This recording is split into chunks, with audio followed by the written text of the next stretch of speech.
Hello, everyone. Welcome to Dare to Share with Mistie Layne. I'm so happy to have you with me today on this Thursday. We have a great show coming up, but let's take care of a few housekeeping things first. I'm going to just ask that you like this broadcast, give it some hearts, go ahead and share it out to your family and friends. You never know who may need to hear this message that a friend of a friend may be able to pass it along to. So share it out. Doesn't cost you anything. It only takes a second or two to click that share button. So I'll wait. Go ahead. Thank you for having us here on Tuesdays and Thursday nights. A big thank you to e360tv.com. Since joining on to this platform, everything has happened for me, and it is moving forward at an exponential speed. And I want to thank Aaron Jaimes for that opportunity. And if you're interested in getting on this platform, give me a holler. Check me out on get with me on Facebook Messenger or email me at mistielayne@mistielayne.com, and I'll tell you how it's done. All right, next thing I want to ask you to do for me is go to my Facebook page, and there's a group called #BeThatOne. Please join the group. We're going to have some exciting things happen starting next week. We're going to be doing workshops, writing workshops, all free. First time I've ever offered this out for free. So go ahead and get in on that at the beginning of that as we grow that community and learn how transparency is going to change the world. Because my goal in life my goal for this movement, #BeThatOne, is to educate others to step up and share their life stories authentically, transparently, because I believe that those stories is what educates each other. And from that, I'm hoping we can judge less and mentor more. And I'm really proud of my guest today. It is her first time ever to step up and share. We're going to get to that in just a few minutes. But first, I would like to get a word from our sponsor for today's show, from Miss Wanda Reynolds. And today's show is sponsored by Simple Changes from Wanda Reynolds. Make a simple change today for a healthier tomorrow with products like Simply Satisfy, which aids in gut digestion and curbs your appetite. Mental wellness is directly related to gut health, so keep a happy gut with Simply Satisfy. Then there's Simply Soothe. It helps relax your sore muscles and it supports your overall joint health. Simply Start is made from 100% organic hemp oil. It promotes your calmness, supports sleep, and maintains healthy joints. Contact Wanda Reynolds today through Facebook Messenger or at scdso.com/live life wonderfully.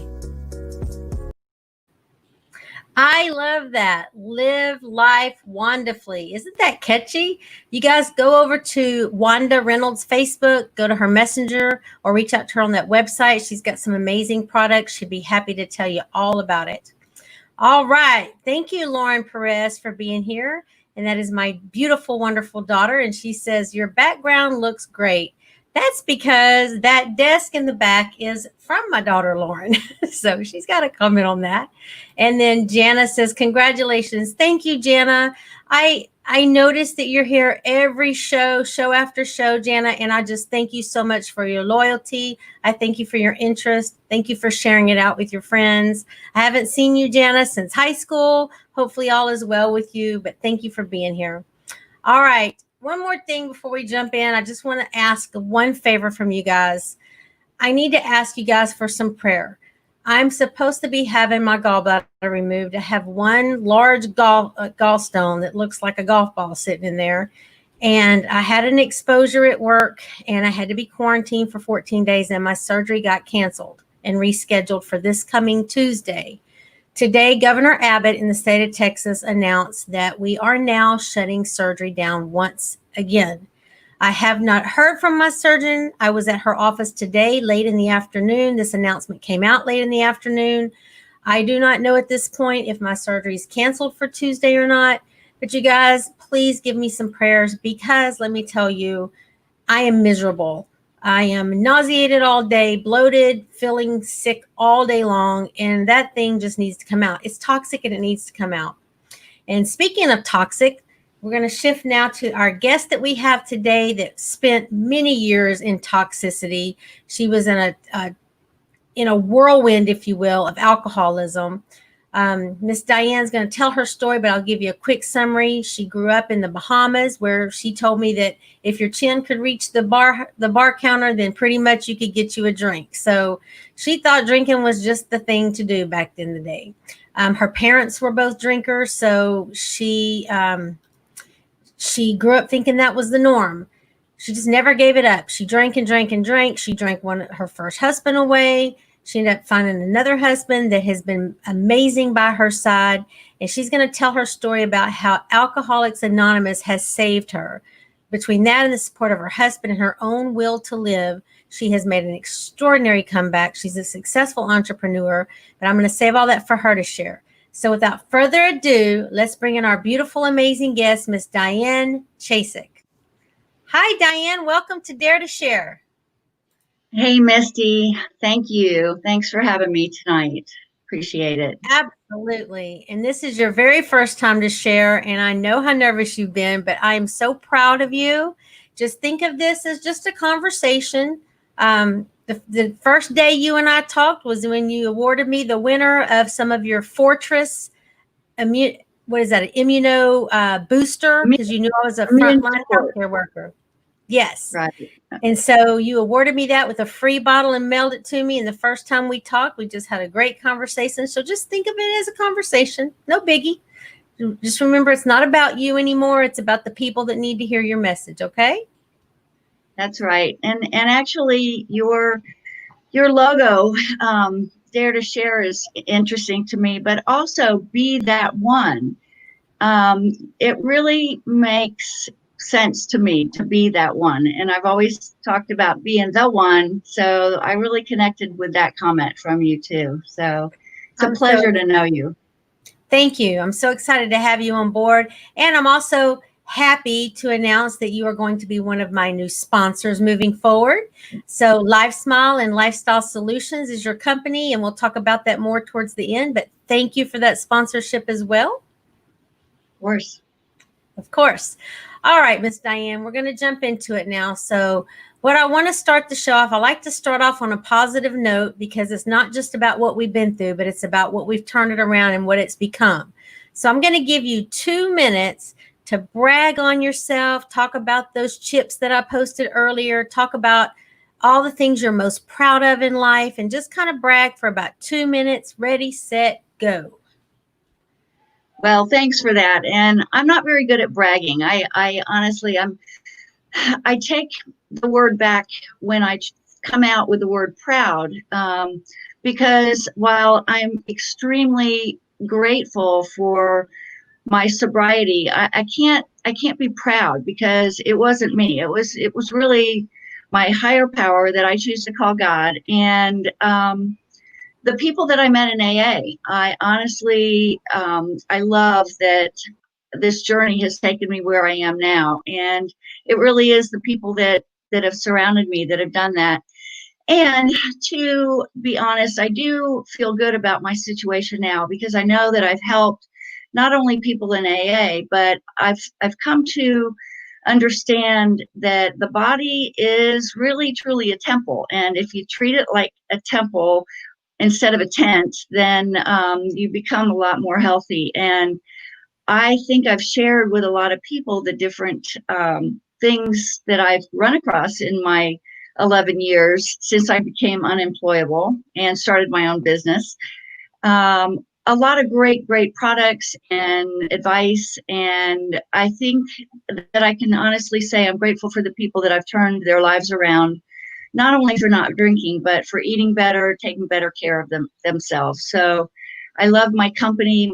My name came to me one day. It's just Life Smile, because I think smiling about life is real important. So Absolutely. I agree with you on that.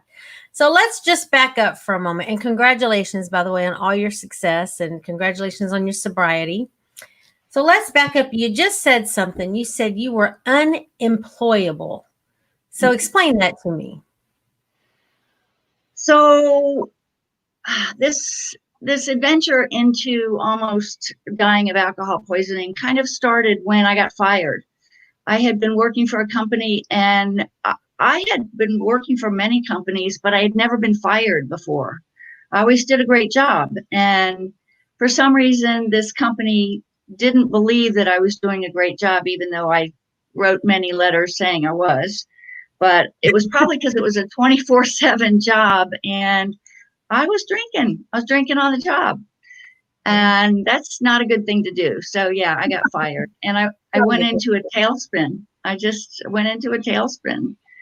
And I figured if I got fired from drinking, then I was probably not going to be employed by anyone else in that industry ever again. Okay. So, So I got you now. So unemployable.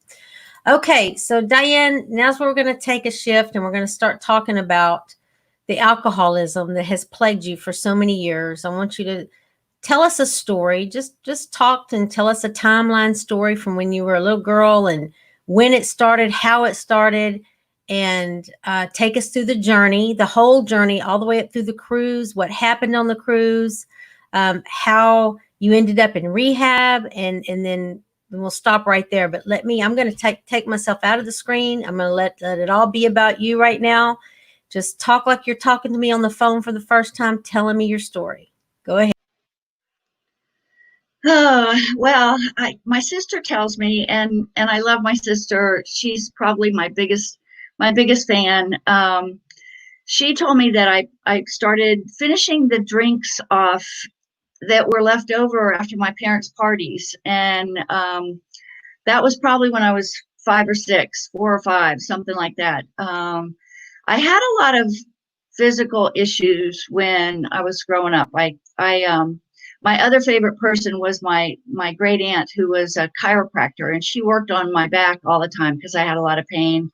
I evidently went legally blind when I got scarlet fever, and that was when I think I was 6. And so I had some, vision issues and some pain issues, and alcohol seemed to work out just fine to get rid of those problems, those issues that I had. So I don't know if I kept drinking, but I know that when I was about 13, I'll make this long story very short. I drank a lot of gin and I was sick for 2 days, and my sister took care of me. It was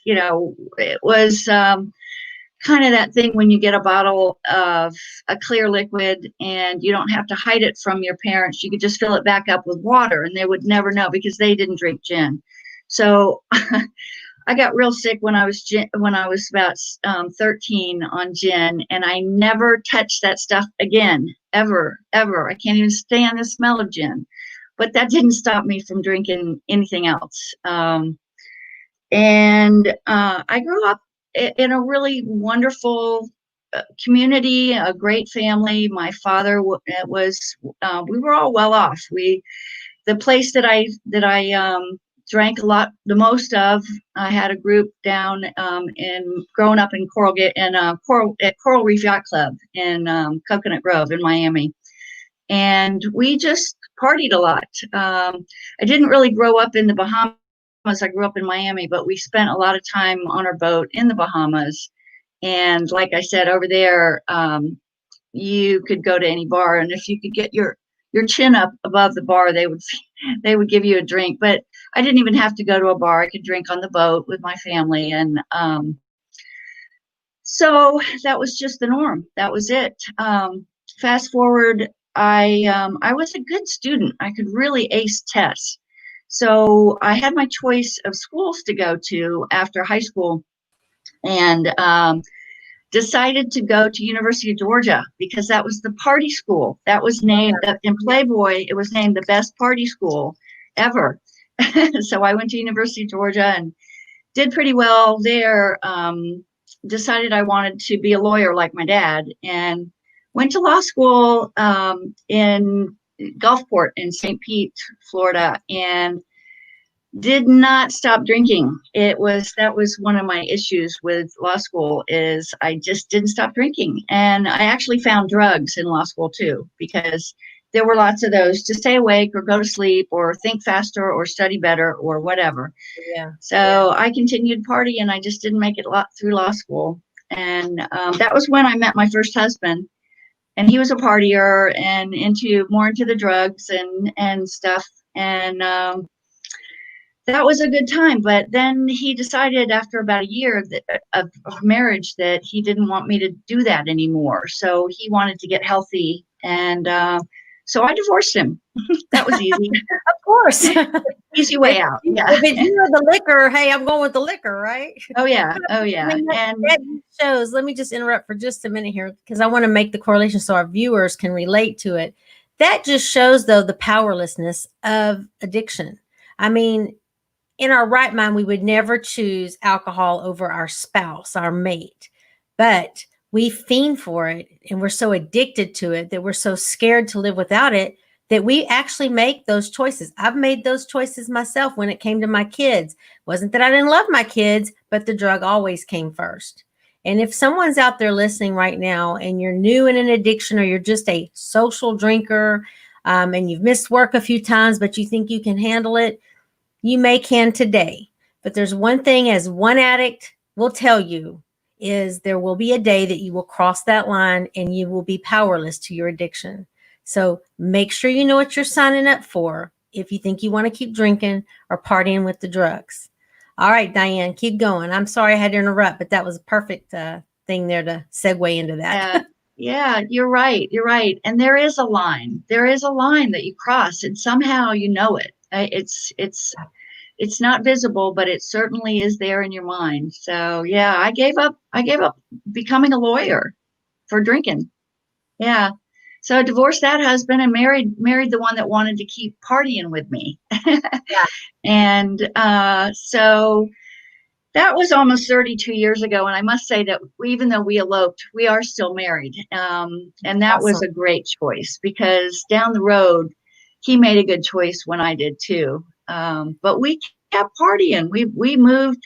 That's another thing that we do is if things get tough around where we are, we do that geographical and move to a new place. I did So it. I yeah, tried it.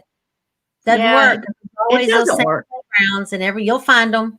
You'll find your You're way to them. still there. Wherever you go, you're still there. Yeah. Well, I'm going to Yeah. say, let me retract that. I say it doesn't work. It is a tool to use. It can work. If you want to get better and you get away and disassociate from those people that you know, those neighborhoods that you know, those connections that you have established, it is a tool to help you get better. So I'm not going to say it doesn't work, but it depends on what you're putting in along with it. Yeah, you have to make the choice to change not only where you live, but the people you associate with. Yeah. Right. Right. And you really do need tools and help to make that work. Yeah. Yeah.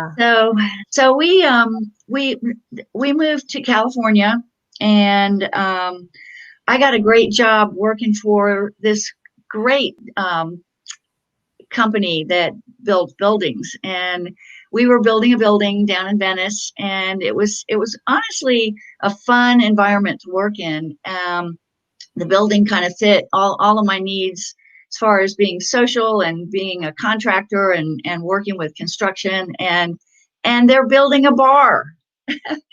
So is the minute the bar got CO'd and we started having a party, I was allowed to drink. That was just the deal. And that day, I decided I'd go home at lunchtime and change clothes because it was going to be a bigger party that night.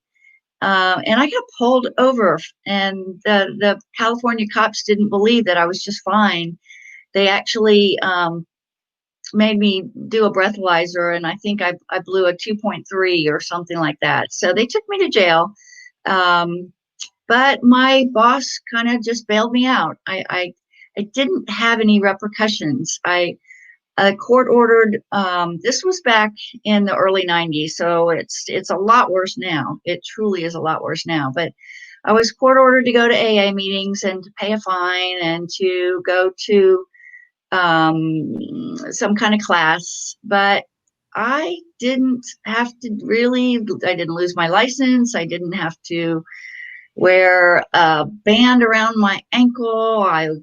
I was even able to drive again the next day. I mean, it was Wow. nothing. I So have to stop you again right there because I joke and I tell people all the time I feel like I'm a cat. You know how they joke and say cats land on no matter how far you throw them or how high, they always land on all 4 feet, right? I always say I'm like a cat because of my nuclear medicine career that I had already established prior to medical school. Every time I went to jail, every time I got in trouble and I came out, I always had something to fall back on. If I could charm people enough to get in the door and get a job, I could keep it for a while. I always had a way to get back up and gear back up again. But I also, and also, let me say this, because I don't look the part of a crack addict or a prostitute walking the street or whatever that's supposed to look like, it was very easy for me to get away with committing crime or doing what I needed to do to get my next high. So I tell people that was a double-edged sword for me because I'm not going to say I never paid consequences because I did pay a degree of consequence. But in the beginning, being married to a police officer, there were many times where, like you said, the next day you drove again. There are many times that it could have been worse than it was for me. And I almost wished going back now that it had been worse for me in the beginning because had I been left in jail and not bailed out, had I not had those breaks I had by my police officer husband, I feel like the consequences would have straightened me out 10 years prior. And maybe that lady wouldn't be dead today. I mean, I don't know. God had his plan. But if you're listening and you've got a loved one or a child that's going through some kind of addiction, my strong advice to you is they were big boy or big girl enough to get out there and get themselves that big old addiction. So when they go to jail, let them be big girl and big boy big enough to sit there and face their consequences. Do not bail them out. Do not pick up their pieces. You might think you're helping them, but I promise you in the long run, you're not helping them. Make them be accountable. Do you agree with that, Diane? I do. You're just enabling them to continue to do what they've been doing, and it's you have to hit a low. You have to hit bottom to make a change, and it's a different bottom for everybody, but it will come if you're not helped out of situations. Tough love is really important, and I know it's hard. My sister wanted me to stop drinking so much, and she did so many things, and she finally just had to clear me dead. In her head, she just decided that she couldn't help me anymore, and I think that was one of the best things that she could have done, because it was not too long after that the proverbial stuff hit the fan. So yeah, it's enabling someone to continue on is just not a good thing. It's not a good thing. No. But as loved ones, because before I became an addict, I was married to an alcoholic for 10 years. And I didn't know I was enabling. I didn't know that the things I was doing was what we call enabling. So there's a certain amount of education. That's why I feel that these types of shows are just so important to use transparency as education, because, I didn't know that catering to him, pacifying his moodiness, all the things that went along with being married to an alcoholic were enabling him. So transparency, baby. It's going to teach the world. It's going to teach us all. We're going to learn from it. We're going to grow from it. And I think it's a world changer. I've said that many, many times. All right, Diane, let's talk about, if you would, kind of bring us into that when you ran off and ran away on that cruise, and how that kind of, ended with your husband coming to your rescue, and talk us through that, because I think that's a real important part of this journey for you. That was your turning point, wasn't it? That was my turning point. That was my bottom. Yeah, I had stayed friends with my sorority sisters from college, but not really close friends. And they all wanted to get together and go on a cruise. So my husband did not want me to go. My mom didn't want me to go, but I decided in my infinite wisdom that I was going to be able to go there and listen and be fine and get with some people that might be able to, because this, again, it was the same month that I lost my job. So it was like, I've got to do something. And I I can't, I didn't know what else to do. So I got on an airplane from Melbourne, Florida to Mobile, Alabama. And as it turns out, I don't remember that. I don't remember that flight at all. But evidently, one of my neighbors was on it and he helped me get on the plane and he helped me get off the plane. Wow. So, yeah, it was one of those things that, the blackouts come and you can function in blackouts really easily and not know that you're doing what you're doing. So somehow I got on the ship and I proceeded to basically drink for 3 days. I made best friends with the bartender, and turned out my bar tab was more than the cost of the cruise. In only So 3 days. not for 3 days, yeah, not exactly something to brag about, but and I went on a cruise when my husband and I, my first husband of 10 years, he, like I said, he was an alcoholic. We had some issues in our marriage. So we went on a 7-day cruise together. And I was thinking, this is going to save our marriage. 7 days without the kids. This is us. He bought one of those little kegs, that you actually wear and carry around the cruise ship with you and just refill because it's cheaper. And all he wanted to do was sit at the pool, gawk at the women, and drink. And I wanted to go bingo and ice sculpture and, tour everything. And I saw instantly there was a problem. But when we got off that ship and it got time to leave, his alcohol bill was over $1,000. And this is back in the 90s, over $1,000. And I had one Bahama Mama the entire 7-day trip, one drink. That was all him. That's when I knew I had to get out. You were smart. Yeah. You guys that are watching, I want you to comment for me. Everybody right now type, one drink leads to another. Just type that for me. One drink leads to another. And then I also want you to type, you can help yourself if you have the desire. Type that. You can help yourself if you have the desire. And then throw some likes and some hearts up for Miss Diane. She's showing a lot of courage and bravery here today, sharing with us. Okay, so continue your story. So your alcohol bill was more in 3 days than the cruise itself cost you. Yeah, but I didn't find that out until later because I made it back to the to the terminal. But I had run out of, I had taken, this is what alcoholics do. You couldn't bring any booze on the boat. But I did need a lot of rubbing alcohol, and the rubbing alcohol came in when you could get it, it came in the big containers, and I needed a lot of hydrogen peroxide, which comes in the brown containers.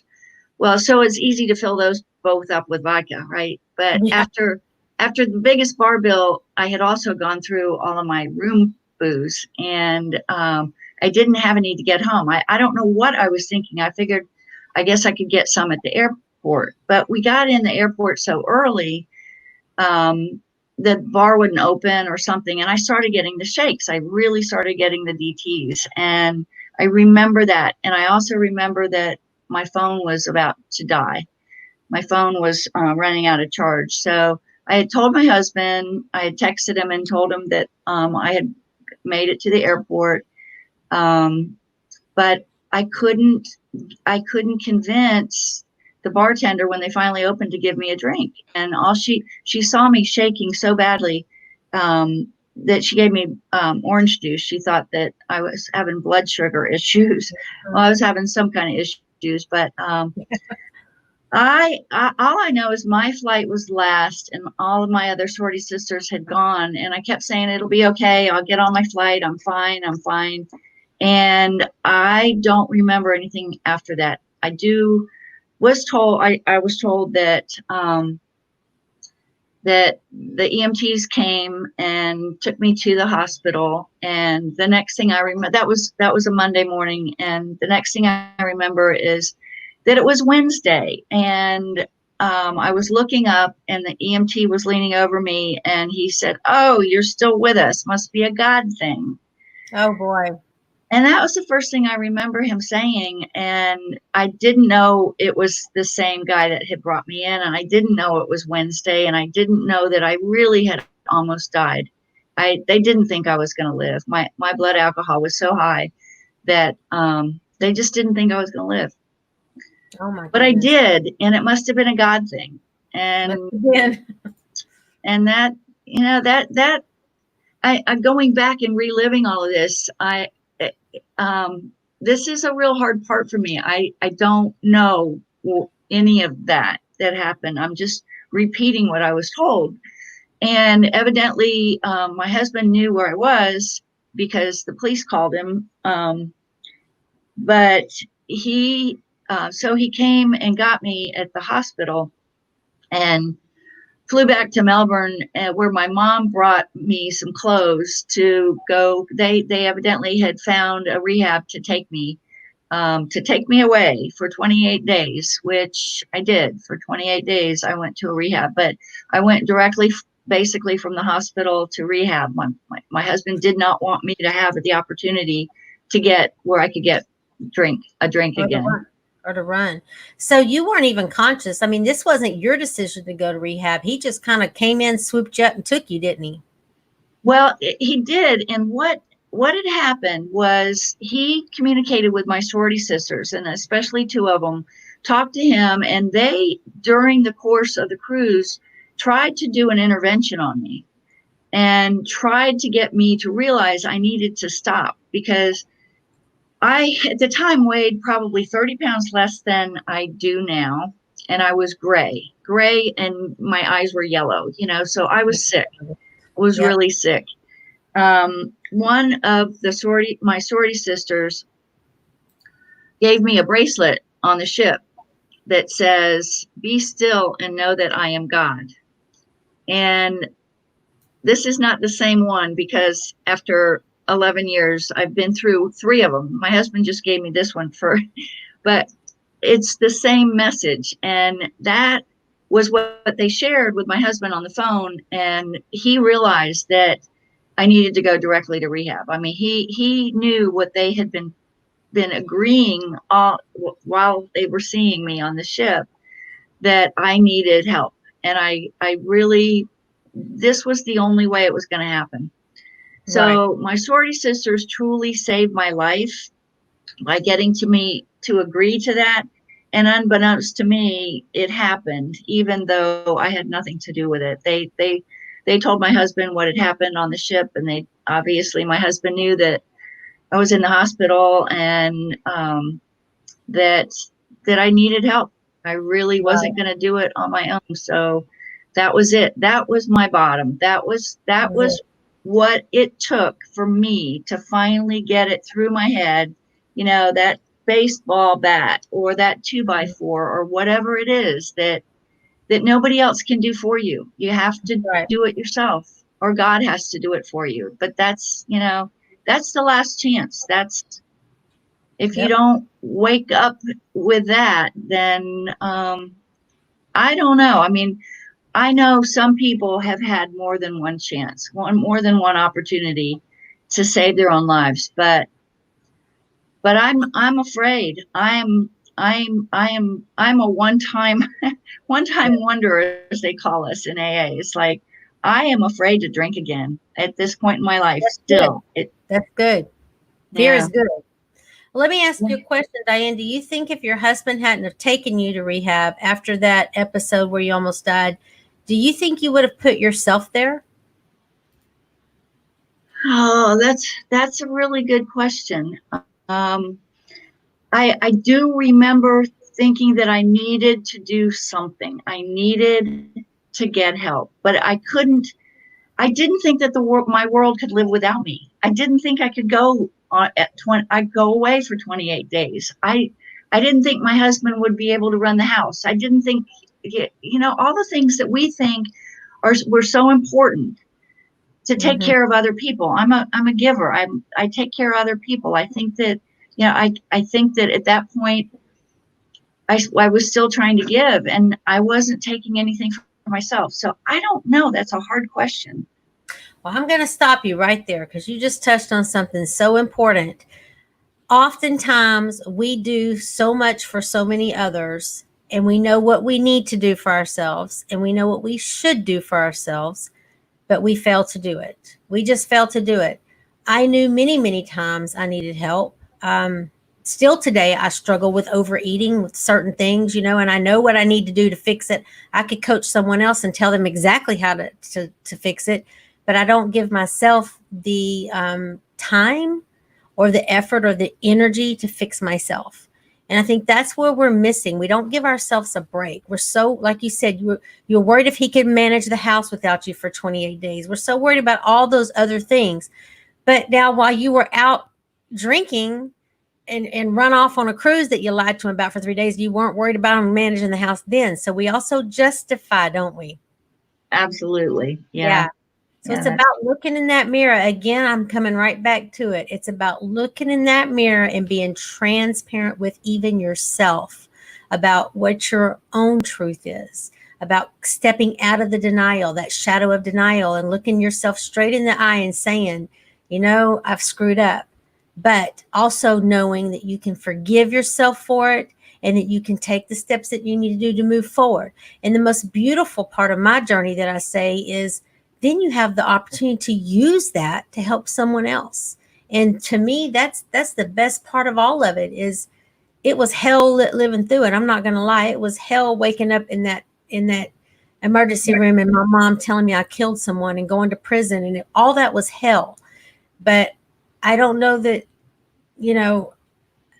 I would be the person I am right now if it wasn't for that, because I have learned so much compassion and empathy that I never had before, Diane. Never.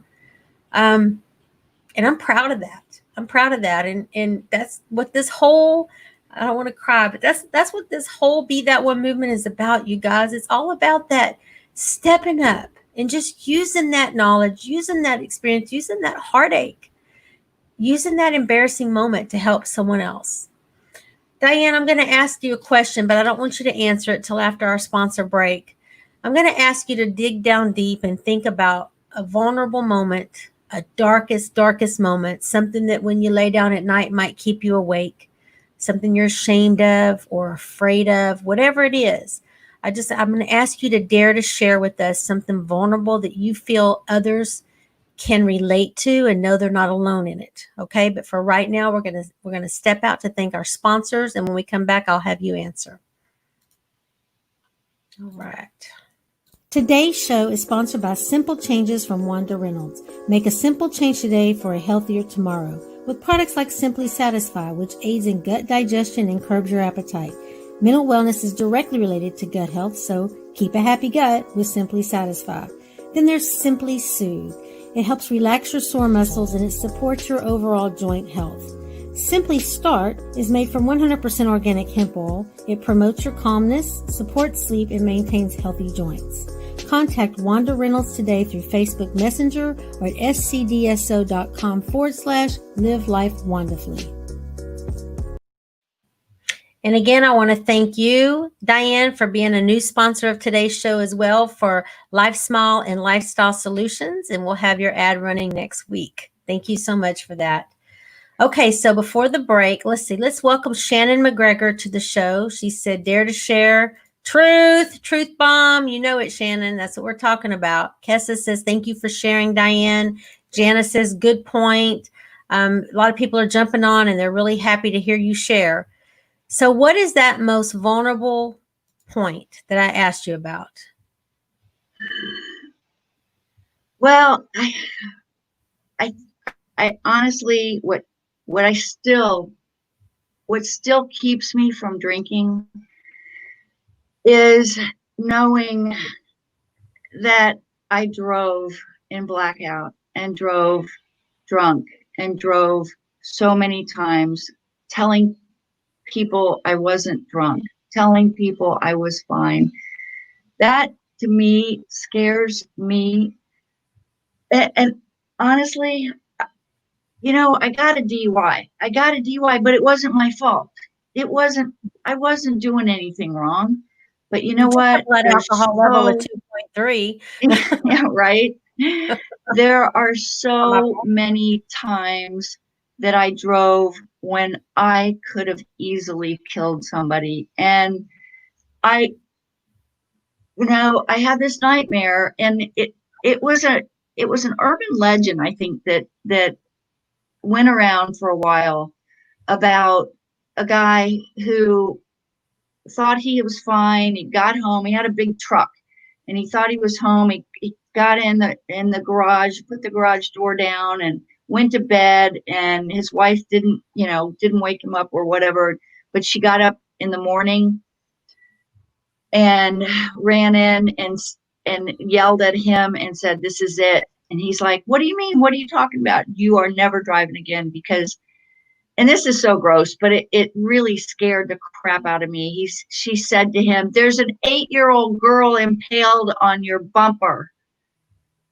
Oh my goodness. And I just could live that. I mean, I saying that out loud scares me, but it's so, it could have been so real for me. It just, there were so many times that, I mean, I cry thinking about it, because I go to bed thinking, how many times did I drive down? And I lived in South Melbourne Beach, and I drove from one house to another constantly. And there were always people walking on the sidewalk from one bar to another. And I mean, it scares me to no end. Well, can I tell you something, Miss Diane? You have to forgive yourself, honey. You have to. You have to let go of that shame. You have to let go of that guilt, because that shame and guilt is going to drive you one day. It could drive you right back to drinking, because it's so toxic. You have to say, thank God it didn't happen that way. Thank God I'm here alive and well, and I'm starting to get out there and use this to help other people. And forgive yourself. Give yourself a break. Okay? Thank All you. right. And for those of you listening, I just, having those that know my story, I have been that one that was behind the wheel, bloodstream full of cocaine up for 4 days straight. And I did kill someone. The very fear that Diane had happened to me. And I tell you, it is the hardest thing to be the one that lives when you know it's your fault. It's tough. It's hard. But even then, we have to forgive ourselves. We have to.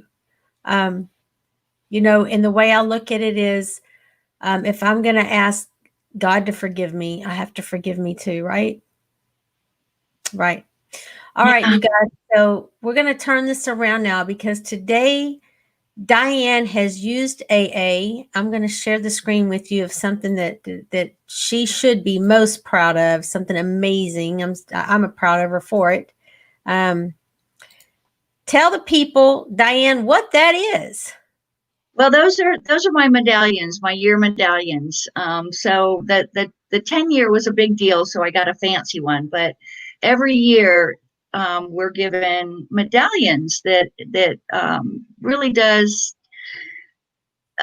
signify what you go through in AA. And that was 10, and that was 11. I haven't gotten my 12-year yet. I will, I hope, but I have to say, I'm doing it one day at a time. And the thing about coming on today is it's important now, with what we're going through, that there's thousands and thousands of us in AA, and we have been kept from seeing each other. We've been kept from hugging each other. We've been kept from feeling that energy that we get when we're in the room together. And I'm not going to go any further, because I don't want to talk about it that much more, because it's a special environment. But it's been difficult for not being able to see the people that I've grown up with in AA in person. I mean, I have been to a couple meetings, and now we're starting to be able to meet again in person. But for all of you out there that are struggling because it's been hard to get into a meeting, and there's just such magic that goes on in those meetings, and without them, the Zoom things for me doesn't work. A lot of people have had meetings on Zoom and on the phone, and that's been going on forever. And the grapevine is like a meeting in a book. And but I just want to say that don't give up. We're going to be able to meet again. We're going to be able to get together. And fortunately, a lot of places are opening back up again, but churches were closed and meeting rooms were closed. And it was a long, dry period for me that I was holding on by my fingernails because I needed a hug from another alcoholic, another recovering alcoholic. And I needed to be able to talk to another one who needed to hear my voice. And that was very, very difficult. So I just want everybody to know that not to drink over this. This is not worth drinking over just because we have to be socially distant or whatever. Just because it's tough right now, it's not Right. worth drinking over. It's just Not. not. So And you know hang what in there. yes, hang in Yeah, there. And you know what I find so ironic is through this whole COVID quarantine thing, they deemed liquor stores essential, but AA meetings are not. right. Now, how is that helping us any at all? I Isn't just that don't get crazy? I don't get it. I Kessa don't says, get it. Tessa Gooden says, this is so powerful. Thank you both for sharing. So, see, Diane, it is absolutely helping people already. Your story is extremely powerful. It's always people's story always have value no matter what the story is. You don't equate your story to someone else's because it doesn't matter the level of it or how bad it was. You're not in competition. It's about what you've been through and how you can help someone else with it. Oh, Jana says those are medals of courage. You know what, Jana, you're absolutely right. I was in NA, and now the whole AA, NA, CA, Narcotics Anonymous, they didn't work for me, but different things work for different people. But I would be so proud just to get my 1 24-hour chip or to make it to a week or much less a 30-day chip. And here you are, you have stuck with AA meetings religiously, faithfully. You did the work. And here is a 10-year and an 11-year coins. They're not even chips anymore. That is something to be so proud of. So proud of, Diane. Congratulations on that. Thank Congratulations. Absolutely. And it is Okay. doing the work, and it is one day at a time for sure. Yeah. It absolutely is. It's a lot of work. So if there's people out there listening right now that maybe are brand new to AA and they don't know if it's a right fit for them, and maybe they're feeling like they need to give up, or maybe because of the quarantine, like you mentioned, they haven't been able to go to their meetings. Being someone that's gotten 10, 11 years under the belt through it, what advice can you give them to stick with AA and why? Because you're betting on your life. Number one, it is your life. You're talking about your life. Stick with it. I mean, and it gets better every day. That the biggest joy in my life when going to meetings is seeing the the light come back in people's eyes as they make it through the first day, and they make it through the second day, and they make it through the third day, and they come back a week later and they realize that there's hope. There's, there's the possibility of a better life is there. And it does get better. The life that you save is just going to be better and better and better. It may not seem like it every day, but if you doubt what you're doing is the right thing, then call somebody and talk to them and Yeah. let them tell you their story. Because if you know, if you talk to anybody that's still alive, it's true. I mean, it's just not worth going down that hole again. All right, Diane, I'm going to have to start wrapping it up because we are on a timed platform here. So I don't mean to be rude, but I do want to get to all the good stuff here. I'm going to share on the screen with you your website that people can go to, which is easycard.com/lifesmile Diane. Is that correct? Yes. And on here, there are some tips and some things that you've shared. I wanted to go into them. If you want to briefly just name the 5 tips with that, we don't have time to get into them, but just what are those Sure. 5 tips of advice you give people right They're there? they're Captain Obvious tips that everybody knows, but if you say them again, quit smoking, exercise more, never eat food from a restaurant with a drive-through. That's my big one. That's what I'm And guilty be of the most. mindful. Be mindful when you are eating, and relieve stress daily. And then if you notice at the end, my bonus tip is be the one for somebody. That's one of my sayings, is be the one. It's like, be that one, but Yeah, be the one. Do something good for somebody else. That can make you feel so much better in your heart, even if it's just a compliment to somebody and you see in the grocery store. So improve your absolutely. life little by little. It just takes a little bit here and there to make your life better and make somebody else's life around you better too. That's right. Okay, Diane. And that's your information, easycard.com/life smile Diane. If you want to reach Diane, she is a health and wellness coach, a successful health and wellness coach. She's an entrepreneur today. She is living life sober, 11 years sober. And I just want to point out real quick, we met through the Fortress and the giveaway that with New You Life, that your product, one of your products. But there's so many connections between us because my sobriety date is September the 18th, 2007. Your sobriety date is September 23rd, 2008. So Wow. we're right there together, girl. Right there, sister. Right there together. So I Yes, think that yes. powerful, two powerful women right here in front of you that are living proof, you guys, living proof that you can overcome your worst to live your best. You just have to be willing to put the work in to do it. All right. So Diane is a coach. She likes to help people over 40 not only get fit financially, but physically as well. I want to show a quick little clip before we have to go because I think it's cute. We talked about your husband, Doug, and how he was, an instrumental part in getting you to rehab. And then we didn't get to mention, but on the 28th day, he decided he was going to quit drinking too. So both of you have been living a sober and clean life for 11 years. Let me share this with the viewers real quick. I love this. But I'm a month ahead of him. A month ahead. So because you were in rehab. Okay, so this shows what being an entrepreneur, living a sober life can do. This is what it can lead to, you guys. Watch this. It's just beautiful.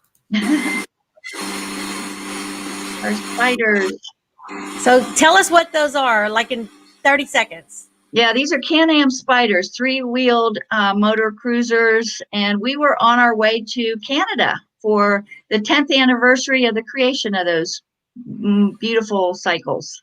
That white one is yours. That's you on it, correct? That's me. That's me. And Doug's taking the pictures. He's on it. He's on his. So yeah, I've had my license for 5 years.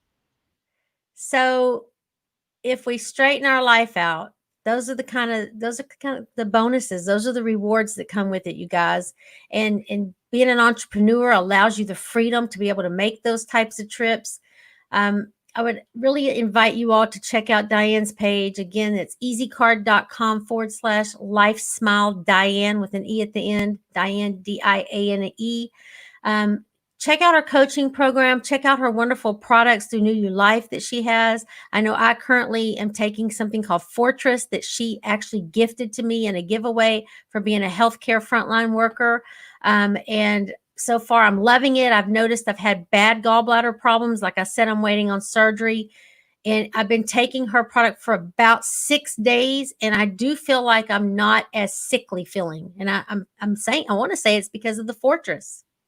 Could be. Could Yeah, be. Excellent. Yeah. thank you for that. Yeah, we All right. also have another great product too. I just have to plug. This is a homeopathic product. It's a HGH gel, and it really is life changing too. So It have is. lots of good products. And they can find all that on your website that we directed them to, correct? It's all there on that Yes, page. Your easy card. absolutely. All right, Diane, we are out of time, sweet girl. Thank you so much for being here. I am so, so proud. You guys all put in the comments, we are proud of you, Diane. We are proud of you, Diane, because this was tough for her. Hi, Christopher Kaysen. So great to have you here with us, my friend. Diane's first time to share, and we are so proud of. I'm typing it. Proud of you, Diane. I was trying to type it and talk at the same time. Thank you for stepping up to be that one today. You have definitely helped people, as Kessa and Jan and all the others on there have commented. Your daring to share has made a difference to them. Thank you. And we will be in touch more. And thank you again for the sponsorship. Thank you for having me, Misty. It's been wonderful. Thank you. All right. Okay, guys, so that is another episode, my 12th already episode of Dare to Share. I'm so blessed. I'm so proud. You guys, thank you for being here week after week, or now it's every Tuesday and Thursday. So now it's show after show. Thank you for supporting this platform. If you know anyone out there with an incredible, amazing story, please encourage them to step up and be that one. To be a guest on the show, all you need to do is type the word guest in the subject line of an email and send it out to Mistie Layne at mistielayne.com. It's real simple and easy to do. And there is a waiting list right now. We're booking into September, but hey, people drop off sometimes. I have openings that come up out of the blue. So get your request in there. Let's get you on the show. Let's start showing people and learning that it's not about us anymore. We've lived through it. We've survived it. Now it's about turning that message around with transparency and letting it help other people. We just need to help each other so we can judge less and mentor more. All right, you guys, join us again here on next Tuesday. I will not have a guest. I'm supposed to have my gallbladder surgery. And again, I ask for those prayers that because Governor Abbott in Texas has shut down surgeries in Texas as of today again. I'm not sure how my hospital is affected by it. Please say a prayer I can get the surgery because I'm miserable right now with nauseousness and bloating and just feeling cruddy. But if I have my surgery, I will have a pre-recorded show doing a writing exercise with you guys. First time ever that I'll share that free online, a writing exercise. So tune in next Tuesday. If I don't get to have my surgery, I'll be moving some guests around. Or if you just have a burning desire to hurry up and share your story, email me guest urgent, and I'll try to get you in there if my surgery is canceled. But again, I just want to thank you all for being here. It's just amazing that you're all here with me. And thank you again to our guest for sharing with us today. And also go check out her website. And again, one more last plug. Thank you to my sponsor, Wanda Reynolds with Simple Changes, and to my new sponsor, Miss Diane Chasick, for her company, Life Smile and Lifestyle Solutions. All right, you guys, Mistie Layne signing out. Thank you. All have a blessed and wonderful night. Oh, one more plug. So you can catch me. I'm going right into another interview with Kristen Miracle. You'll probably remember her. She was one of my guests in the beginning. Beautiful, wonderful, amazing story. She shared so transparently. She does a mastermind on Facebook Live. So you can catch it on my page, streaming live, or on her page, streaming live in 29 minutes from now. So if you want to hear more about Mistie Layne, my story, and my journey and why I do what I do, then tune in onto her show as well. All right, you guys, please throw some hearts up. Share this out for me to as many friends and family as you can. You never know who might need the story. And I will see you guys next week. Bye.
Ciao.